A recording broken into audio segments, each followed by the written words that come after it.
Everyday Q&A number 3. My name is Jack DiBenedetto, BrickHousePower.com.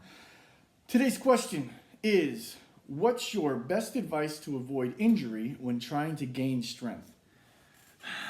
Unfortunately, injury is kind of part of life in general, and even more so when you're trying to gain strength. There's ways to avoid that and ways to mitigate that, but injuries kind of happen. Now, of course, I'm not talking about catastrophic injuries, but like little tweaks and stuff like that. These things are going to happen, especially when you're kind of pushing the limit of your potential. The ways to kind of avoid it or kind of, make it less likely to happen, you got to eat right, you got to sleep right? You got to bring your stress levels down. Those are the things outside of the gym. Make sure you're hydrated.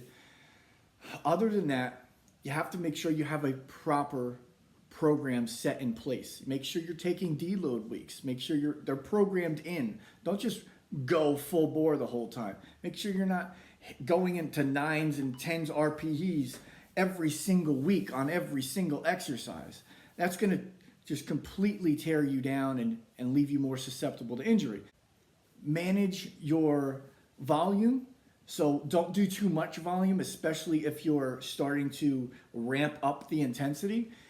What I mean by that is don't do 4 to 5 or 6 different assistance exercises after your main lift if you're hitting 9 and 10 RPEs and you're leading up to a meet. Foam rolling, getting massages, red light. I love all stuff like that. Make sure you stretch. I know a lot of people don't like stretching, but stretching is definitely very important. I wouldn't do it before training, but after for sure.